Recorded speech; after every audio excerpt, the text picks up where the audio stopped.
Hey guys, what's up? It's Firefang92 here, bringing you a new segment I call News of the Week. I'm going to go over some of the cards that were revealed over the course of the week with the COTDs and everything, card of the days, uh, and just start to talk about them. And it's going to be a discussion video. Leave your opinions in the comments. I'll tell you my opinions. Cool? Cool. Okay, so starting with Monday of this week, we first got Stealth Fiend Konayuki. This is the Murakumo Limit Break Enabler. So the only things it really has to work with are Shirayuki and Hyaki Vogue. Shirayuki combo is pretty okay. Just means it increases your longevity a little bit more, not having to be at 4 when you use the defensive effect. Vogue combos, I don't know. Early beatdown? Could be worse. Anyway, moving on to the first card of the day from Monday, Nimbus Summoning 9-Headed Dragon King. What he does is Counterblast 1 at the end of the battle where he attacked a Vanguard. You can put up to 3 cards from your hand back into your deck and then draw the same amount of cards. He's an OTT G unit, by the way. It's pretty nice, a lot of utility. You can put back grade 3s, try to get some more defense, put back some triggers, try to fill your deck with triggers. A lot of utility. Unfortunately, he doesn't really have a good niche right now, because you can't run him in the Tsukiyomi deck, because he'll break your stack, and Battle Sisters are a little bit counterblast heavy. It's better than the counterblast on Takemikazuchi, so that's a thing. So yeah, I guess maybe Battle Sisters, We'll see. Double R Fighter Collection. And on to the next card of the day from Monday, Interdimensional Beast Upheaval Pegasus. What he does is, he's a Gear Chronicle G unit. And what he does is, when you stride him on top of Chronojet, you bounce all your opponent's rear guards to the bottom of the deck, and then they take the same amount from the top of the deck and call it. Which is really nice. It helps, it really breaks decks that need specific setup, like Neo Nectar or something.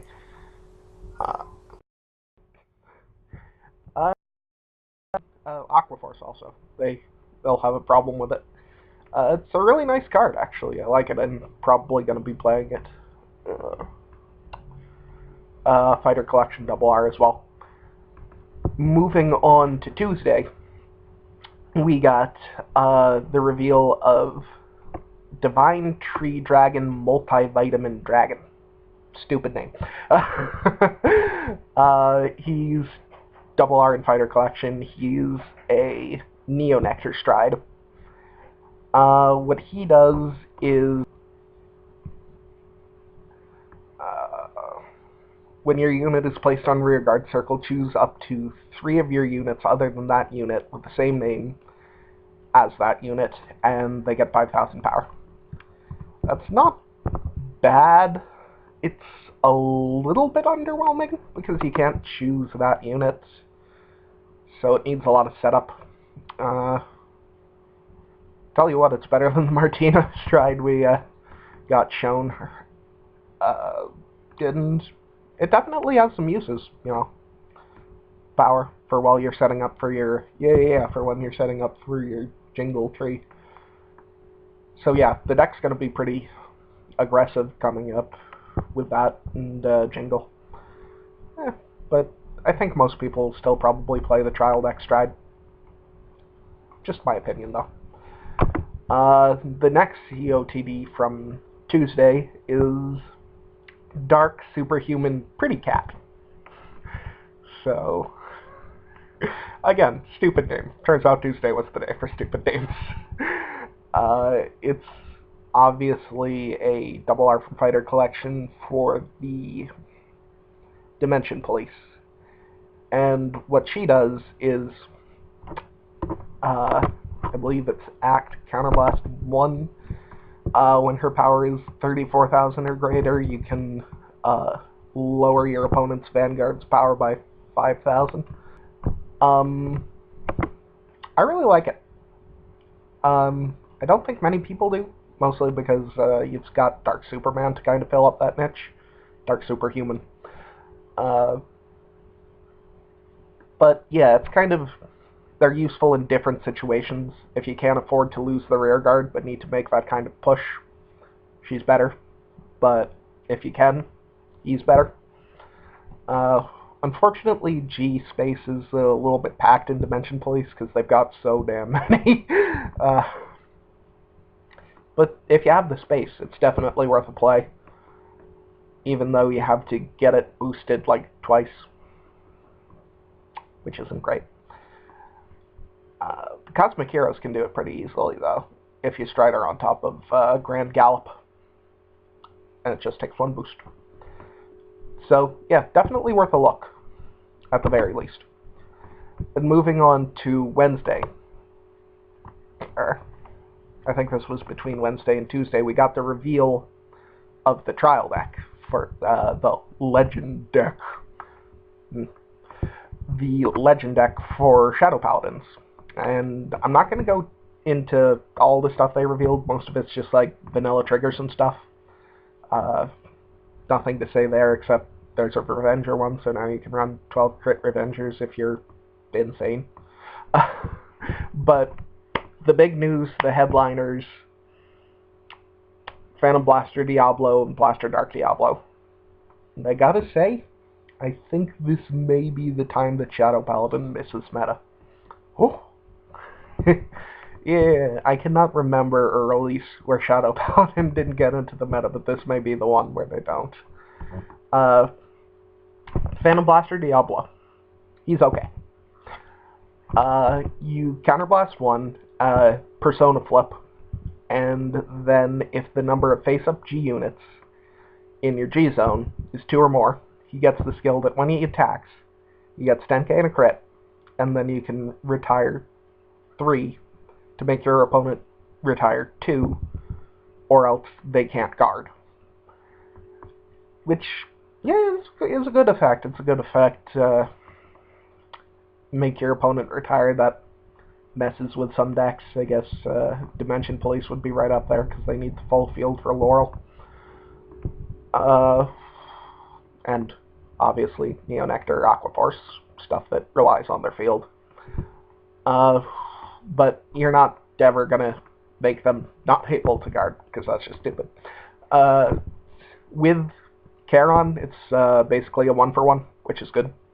Without Charon, you're going -1, which is bad. It's okay. It's really just, it's okay. It's 10k and a crit. Not much to say.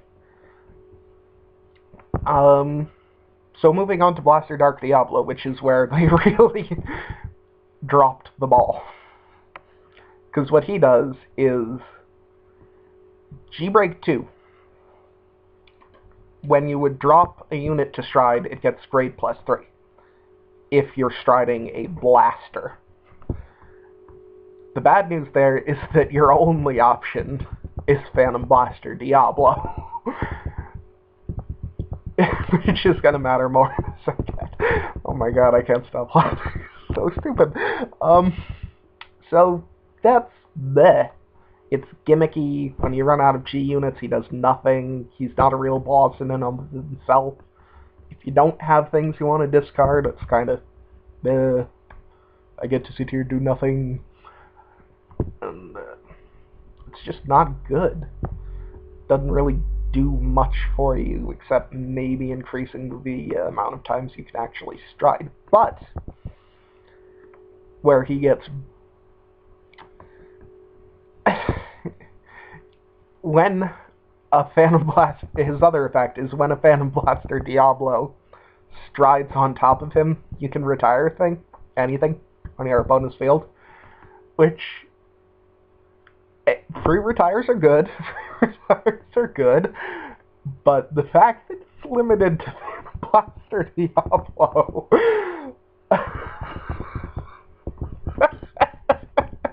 Such a stupid card. Okay, so, first off, that second ability can only be used with Phantom Blaster Diablo at this point. And both effects can only be used with Phantom Blaster Diablo at this point. And he's a G persona with 2 or more conditions, so you have to wait until after your first stride to actually use Blaster Dark at all. So what has to happen is you have to ride into Blaster Dark, stride a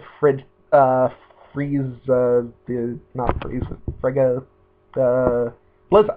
That's it, Blizza. Unflip something, and then you can make use of the effects. And by that time, you're at turn 4 or 5. So you're not getting started until late game. The payoff is only okay. Sorry, Shadow Paladin players, you're not going far. Unless you get more cards named Phantom Blaster Diablo. Literally more cards named Phantom Blaster Diablo. It's so silly to me. Okay. On Tuesday, we also got revealed Marine General of the Heavenly Silk, Socrates. Mouthful.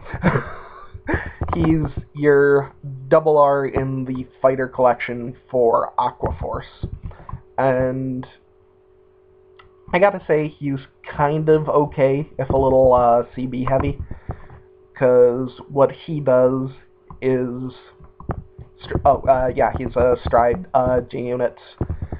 Counterblast 1, when your unit attacks a Vanguard, if it's the 3rd battle of the turn or more, you may pay the cost. If you do, that unit gets plus 5k.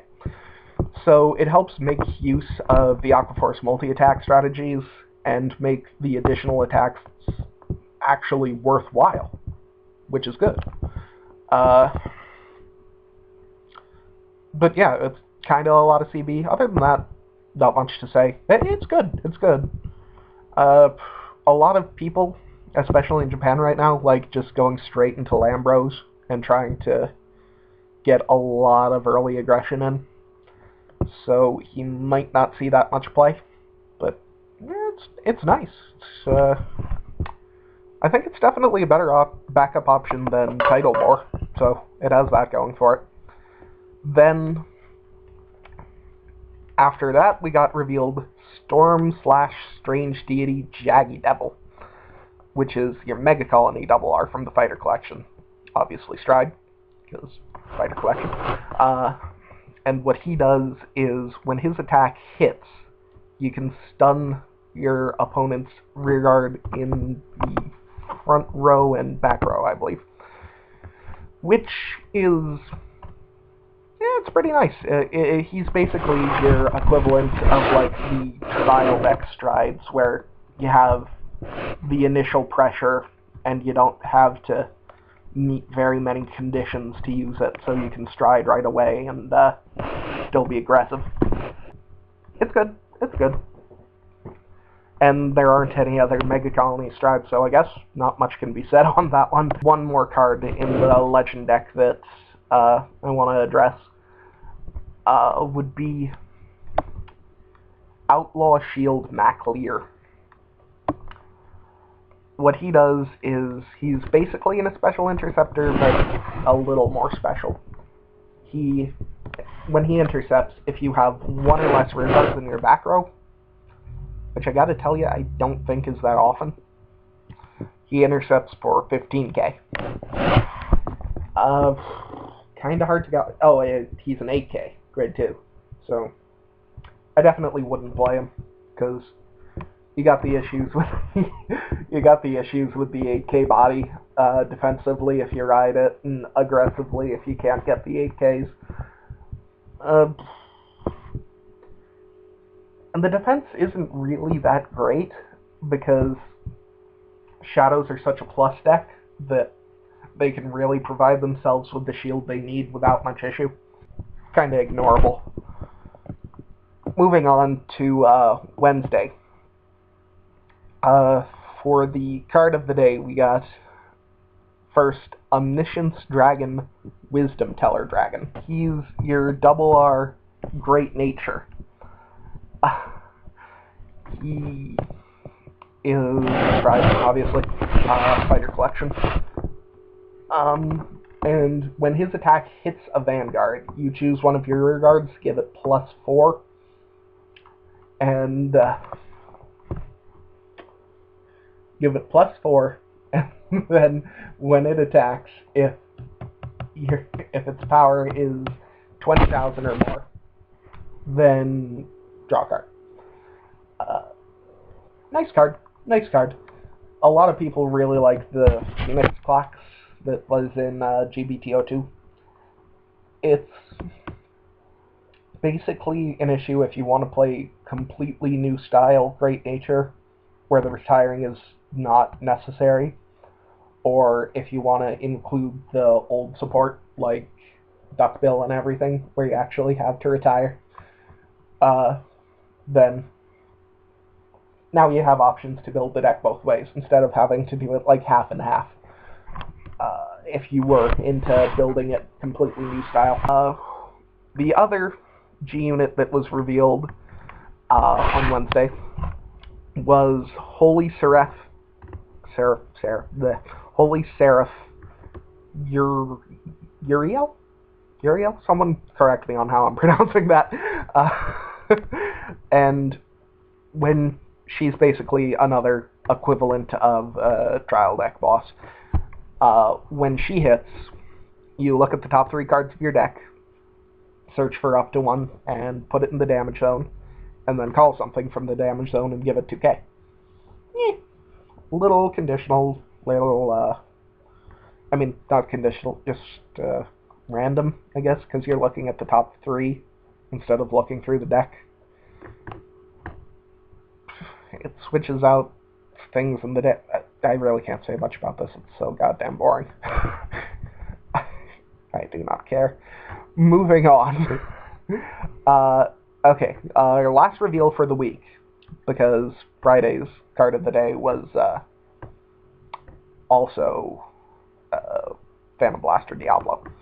Our last reveal for the week, and the biggest reveal for the week, was Thursday's card of the day.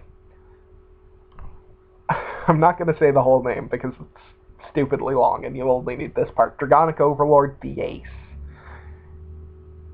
Such a good card. G-Rare Kagero Fighter Collection. G-Unit. What he does is you can Counterblast 2, I think, and then G-Persona. And if you have 2 or more face-up, he gets that when he attacks, you can ditch a card from your hand, at the end of the battle, that he attacked a Vanguard. You can ditch a card from your hand, and an Overlord from your hand, and then restand him, and he gets plus 5k. It's all once per turn and every... Oh, and he gets drive -1, of course, obviously. From the moment you use the effect, he gets drive -1. It's a really great card. It's basically Media Kaiser, except for Overlords. And since the Overlord deck was already so dominant, we're probably going to be seeing a lot of this thing. I think there's more internal deck synergy with Media Kaiser, but this independently, it's a spectacular card. +5 on the restand, very nice. So it's swinging for 31. You have to ditch an Overlord, which I kind of don't like, which means you're going to have to be on an Overlord, drop an Overlord, then drop another Overlord. So you would have had to get 3 Great 3s in hand by the time you use the card. Or else you could use the Stride Fodder. Yeah, you could use the Stride Fodder, so maybe it's a little bit less conditional. But yeah, it's a totally great unit. Restanding G units are... I've been using Media Kaiser a little bit lately. I gotta tell you, they're really great, because you can make these really, really aggressive pushes in mid-game and just close out the game really fast. So, we're still in the age of Overlord, people. he's still gonna be haunting your meta. It doesn't require the X or the End or anything, so if you just have, like, an old school, the Rebirth deck, you can try and make it viable again, if you want. Or just throw in some base Overlord into, like, what's his name? Blade Master deck, and, because he doesn't have to stride over an Overlord, he just has to drop one. So, yeah, you can definitely make use of him in decks like that. So, restander for Kagero. Kagero or meta. Not much to say. So, that was it. That was the first news of the week. I'm going to be doing one of these every week, hopefully. Please leave your comments down below. And I guess, like, if you agree with me or something. Okay, Firefang92, signing out.